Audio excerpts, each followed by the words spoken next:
चनहुदड़ो दुर्ग रहित औद्योगिक नगरी। इस सिंधु सभ्यता की औद्योगिक नगरी थी। पूछ लेता है सिंधु सभ्यता की औद्योगिक नगरी कौन? चनहुदड़ो। यानी यहाँ पे क्या था? कारखाना था। ये औद्योगिक नगरी थी सिंधु सभ्यता की, फैक्ट्री था यहाँ पे। तो दुर्ग रहित, दुर्ग रहित का मतलब क्या होता है? Boundary less.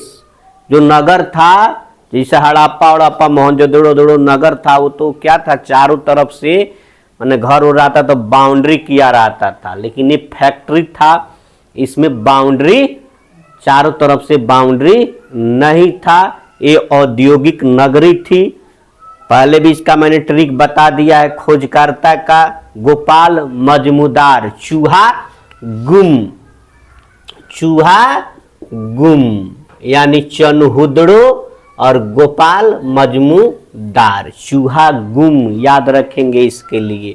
और ये स्थित है पाकिस्तान के सिंध प्रांत में और सिंधु नदी के किनारे। हमने सारे चीज़ों को बताया हुआ है ट्रिक में कि कौन सा किस नदी के किनारे है। थोड़ा सा यहाँ लिख दिया हूँ, लेकिन इसका सबका ट्रिक मिलेगा आप लोग को। चनहुदड़ो से प्राप्त वस्तुएं, चनहुदड़ो से क्या अवशेष मिला है, कौन सा सामान मिला है, खुदाई हुआ है? तो यहाँ से मिले हैं कुत्ते और बिल्ली के पैरों के निशान। याद कर लीजिए, पूछता है हर एक कंपटीशन में, कुत्ते और बिल्ली के पैरों के निशान कहाँ, इसका साक्ष्य कहाँ से मिला है? तो चनहुदड़ो से मिला है। मनके और गुड़िया का साक्ष्य कहाँ से मिला है? प्रमाण, साक्ष्य, इस कहाँ से मिला है? तो चनहुदड़ो से मिला है। कंघी कहाँ से मिला है? तो चनहुदड़ो से मिला है। हाथी के खिलौने, मैंने पहले ही बताया ये क्या थी? एक औद्योगिक नगरी थी, फैक्ट्री था, तो यहाँ सब सामान बनता था। हाथी के खिलौना के सामान चनहुदड़ो से। लिपस्टिक नहीं, कहाँ बनता था? चनहुदड़ो में। और शीशा, ये सब भी चनहुदड़ो में। तो सारी जो औरत के सामान है, उनके जो श्रृंगार पटर के, वो सब मिला है कहाँ से? चनहुदड़ो से। फिर भी आपको एक ट्रिक बता देता हूँ। बिल्ली गुड़िया के हथेली शीशा जैसन बा। तो बिल्ली गुड़िया के हथेली शीशा जैसन बा चन्हू। बिल्ली गुड़िया के हथेली शीशा जैसन बा चन्हू। चन्हू इसलिए कि चनहुदड़ो याद रहेगा। तो बिल्ली गुड़िया के हथेली शीशा जैसन बा चन्हू। रोपण की खोज यज्ञदत्त शर्मा। आपको हमने पहले ही बताया था। रोवल संजय दत्त, रोवलस के रोवलस संजय दत्त, रोवलक संजय दत्त, यानी रोपण और आलमगीरपुर के खोज यज्ञदत्त शर्मा ने की थी। और ये सतलुज नदी के किनारे है और भारत के पंजाब राज्य में है। और रोपण ये पूछ लेता है। तो यहाँ से प्राप्त जो वस्तुएं हैं, एक चीज मिला है यहाँ से, मानव के साथ कुत्ते को दफनाए जाने का प्रमाण। जब मनुष्य मरता था तो उसके साथ कुत्ता भी दफनाया जाता था। इससे जग जाहिर होता है कि वो लोग अब कुत्ता प्रेमी थे, उन्हें कुत्ते को पालते थे। और सबसे पहले तो कुत्ता को ही तो पाला गया था। ऐसी घटना बुर्जुहुम में भी नवपाषाण काल में देखने को मिलता था, जहाँ पे लोग जो है उनके शव के साथ कुत्ते को भी दफनाया जाता था। तो यही है, मानव के साथ कुत्ते को दफनाए जाने का प्रमाण कहाँ से मिला है? तो रोपण से मिला है। ये पूछ लेता है हर एक कंपटीशंस में। तो ट्रिक है इसके लिए, कुत्ते रो देंगे, कुत्ते रो देंगे। अगर उनके मालिक के साथ नहीं दफनाया गया तो कुत्ते रो देंगे। यानी कुत्ते, मानव के साथ कुत्ते को दफनाया जाना, रो से क्या हो जाएगा? रोपण हो जाएगा। तो इस छोट छोट बातें को याद रखनी चाहिए, दिमाग में आ जाते, इतने नहीं आते हैं। तो कुत्ते रो देंगे। अगर कंपटीशन हॉल में आप जाते हैं और ये प्रश्न पूछता है तो सर का ये ट्रिक आपको याद आ जाएगा, कुत्ते रो देंगे, सर ने बताया था। अब कालीबांगा, ये भी एक संभव स्थल है कालीबांगा। तो कालीबांगा का अर्थ होता है काली मिट्टी की चूड़ी। क्या होता है? काली मिट्टी की चूड़ी। बंगन मतलब क्या होता है? चूड़ी होता है। तो काली मिट्टी की चूड़ी कालीबांगा का अर्थ है। और इसका खुदाई जो है उत्खननकर्ता जो थे बीबी लाल एंड बीके थापर। आप लोग को एक ट्रिक भी बताया हूं, लाला के बांग्ला में, लाला के बांग्ला में यानी लाल यानी बांग्ला का मतलब यहाँ हो जाएगा वही कालीबांगा और बीबी लाल एंड बीके थापर। यहाँ से मिली जो वस्तुएं हैं, कहाँ से? कालीबांगा से क्या क्या मिला है? तो हल से जुते हुए खेत का निशान मिला। ये बहुत इंपॉर्टेंट है। हल से जुते हुए खेत का निशान मिल गया है। हल से जुते हुए खेत का साक्ष्य मिला है। कहां से? कालीबांगा से। अग्नि कुंड मिला है, हवन कुंड मिला है, चूड़ी मिला है। तो ये तो पहले इसका नाम है, चूड़िए के नाम पर इसका नाम हो गया। नहीं, चूड़ी इतना ना मिला है। वहां से पक्की ईंट मिल गया। उस जमाने में पक्की ईंट, बताइए आज से कितना बरस पहले, तो बताइए किया हूँ सिंधु सभ्यता 2500 ईसा पूर्व से लेकर 1750 ईसा पूर्व तक का समय। बताइए सिंधु सभ्यता जब सन ईस्वी नहीं था, उससे 2500 ईस्वी पहले चूड़ी मिल गई, पक्का ईंट मिल गई। कमजोर बात है जी, बाप रे बाप। उसी को अलंकृत ईंट, अलंकृत फर्श। तो थोड़ा सा ट्रिक बना देता हूं इस तरह। आदमी आज 1-2 दिन याद कीजिएगा, याद पड़ेगा, साल भर महीना दिन छोड़ दीजिएगा, भूल जाता है आदमी। इसका ये मानव का प्रकृति ही है भूलना। ना भूलेगा तो पागले हो जाएगा, है कि नहीं? 1-2 चीज पढ़ना है जो नहीं भूलेगा आदमी। इतना का थाक पढ़ने से भी नौकरी नहीं मिल रहा है। तो कुछ ऐसी चीजें हैं जो आपके दिमाग में सीधे याद आ जाती हैं, नहीं, कुछ ऐसी चीजें हैं जो नहीं आती है। तो हम लोग कोशिश करते हैं कि आपको याद हो जाए। तो चलिए, आप पहले से भी जानते हैं, एक गाना भी आप सुने होंगे, चूड़ी मजा न देगी, कंगन मजा न देगा, चूड़ी मजा न देगी, कंगन मजा न देगा, तेरे बगैर साजन सावन मजा न देगा, चूड़ी ओ चूड़ी ओ चूड़ी मजा न देगी, अरे रे कंगन मजा न देगा। तो इसको तो ऐसे ही याद हो जाता है। हम कभी इस गाने को याद किए थे क्या? लेकिन देखिए गाने याद रहते हैं। तो मैं भी चाहता हूं कि आप उसी गाने पर ले जाइए इसको। हर चूड़ी मजा न देगी, हर हवन कुंड मजा न देगा, हर चूड़ी मजा न देगी, हर हवन कुंड मजा न देगा, तेरे बगैर कालीबांगा ना, तेरे बगैर कालीबांगा, हर चूड़ी मजा न देगी, हर हवन कुंड मजा न देगा। अब देखिए ना, हर चूड़ी मजा न देगी यानी ह और तोतरावा सब र को का कह देता है ल, यानी हल। हल से जुते हुए खेत का निशान मिल गया है।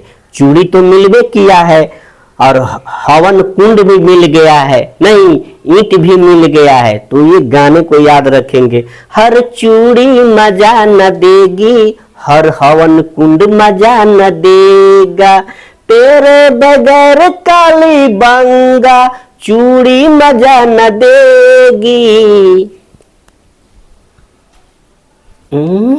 सैंधव स्थल धौलावीरा का अर्थ होता है सफेद कुआं। ये पूछ लेता है कि धौलावीरा का क्या अर्थ है, तो सफेद कुआं। इसे जलाशय नगरी भी कहा जाता है। किसको? धौलावीरा को जलाशय नगरी। और एक और इसकी खासियत है, ये भारतीय क्षेत्र में सिंधु सभ्यता की सबसे विशाल नगर है। भारत के जो क्षेत्र में हम बताएंगे, भारत के क्षेत्र में कौन कौन सैंधव स्थल है और पाकिस्तान के क्षेत्र में कौन कौन से जो है सैंधव स्थल है। तो भारतीय क्षेत्र में सिंधु सभ्यता की सबसे विशालतम नगर था कोई न, सबसे बड़ा क्षेत्रफल के दृष्टि में तो हमारा धौलावीरा। और पाकिस्तान क्षेत्र में सिंधु सभ्यता का सबसे बड़ा नगर था कौन? मोहनजोदड़ो। तो याद रखेंगे, भारत में धौलावीरा और पाकिस्तान में मोहनजोदड़ो। अब आइए हम जान लेते हैं कि धौलावीरा से प्राप्त वस्तुएं, धौलावीरा से क्या क्या साक्ष्य मिला है सिंधु सभ्यता का। तो यहाँ 16 जलाशय मिले हैं, इसीलिए तो इसको जलाशय नगरी कह दिया गया है, नहीं, या सफेद कुआं। तो 16 जलाशय मिल गए हैं, यानी कुआं खानी, ठीक है।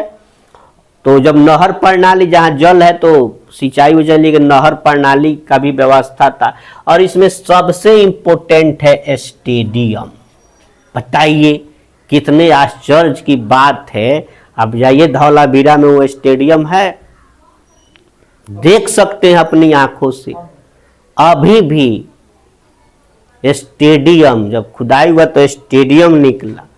बताइए, इस तरह का सब बना हुआ है, ऐसे ऐसे ऐसे ऐसे पूरा खेल का मैदान है। इसलिए इस सभ्यता को खेलों का मैदान भी कह दिया गया धौलावीरा को, है कि नहीं।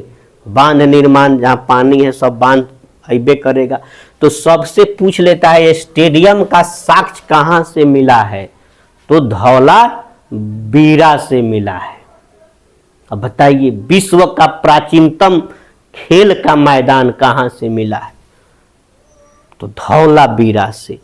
अब आइए थोड़ा जान लेते हैं सुरकोटदा के बारे में। तो ये गुजरात का कच्छ जिला में है सुरकोटदा। इसकी खोज जगपत जोशी ने किया था, सूरजा बताए थे। प्राप्त वस्तुएं हैं घोड़े की हड्डियां, मेन चीज यहाँ से घोड़े की हड्डियां मिला है। और हड़प्पा सभ्यता के पतन का प्रमाण यहीं से मिला है कि हड़प्पा सभ्यता का पतन होने लगा। तो ट्रिक है सुर घोड़े की हड्डी तोड़।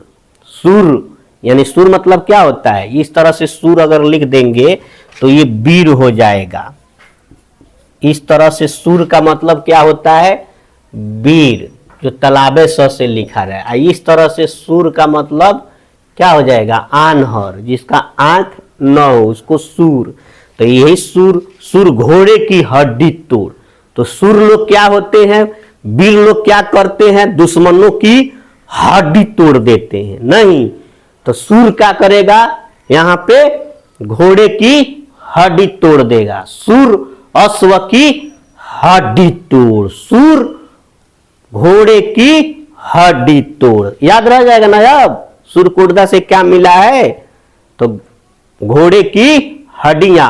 तो सुर वीर, सुर घोड़े की हड्डी तोड़।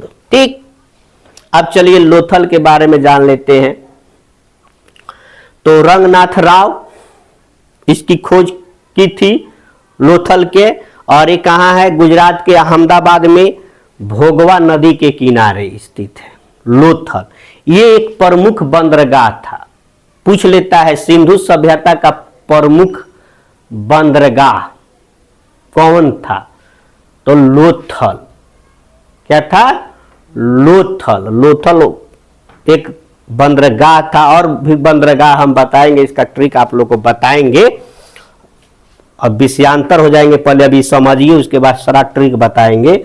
लोथल नहीं, प्राप्त वस्तुएं यहाँ से बंदरगाह, धान की भूसी, पुआल, चावल का दाना, बाजरा, हाथी दांत का पैमाना, एक मृत्यु भांड पर कौवे तथा लोमड़ी का चित्र बना हुआ मिला है लोथल से।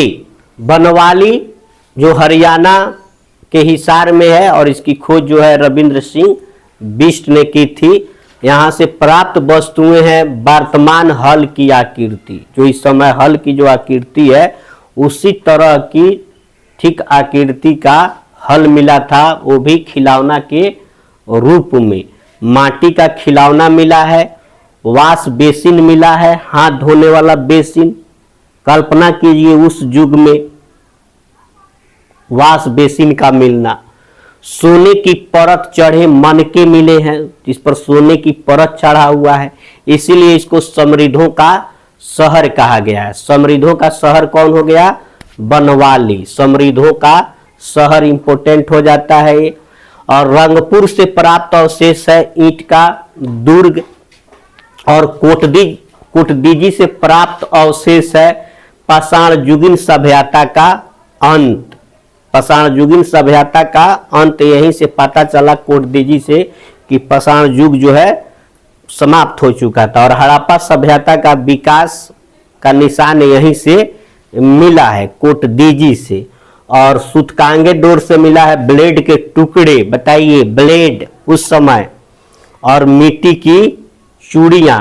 और दायमाबाद जो महाराष्ट्र में है, पीतल से बना रथ मिला है। उस जमाने में पीतल से बना रथ, हाथी, गेड़ा, सांड। ट्रिक है इसके लिए, हड़ासा पीठ दामाद। हड़ासा पीठ दामाद यानी हाथी, गेड़ा, सांड, पीठ मन पीतल का रथ, दामाद का मतलब दायमाबाद से ये सब चीज मिला है।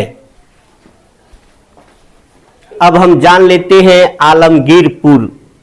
आपको पहले भी बताया था कि सिंधु घाटी का सभ्यता का विस्तार कहां से कहां तक था। उधर सूतकांगे डोर से पश्चिम नहीं से लेकर पूरब में आलमगीर तक, जो कि मेरठ उत्तर प्रदेश। तो ये जो आलमगीरपुर है उत्तर प्रदेश में हिंडन नदी के किनारे, और मेरठ यूपी के मेरठ में है। नहीं तो इसकी खोज जो है यज्ञदत्त शर्मा ने ही की थी।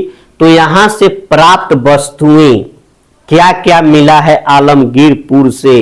तो रोटी बेलने की चौकी, जो रोटी बेलने की चौकी देखे हो ना, जिस पर रोटी बेला जाता है, वो मिला है। कुछ बर्तनों पर मोर, गिलहरी, त्रिभुज इत्यादि का चित्र मिला हुआ है। कुणाल ये भी एक सैंधव स्थल है जो कि हरियाणा में है।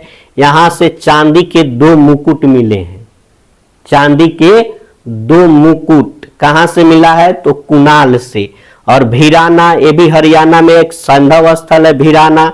इसका 2003 और 4 में खुदाई हुआ। तो यहाँ LL राव ने, तो यहाँ ऐसी 2 कुल्हाड़ियां मिली है जिसमें सिंधी लिपि में क्या हुआ है, लेख लिखे गए हैं।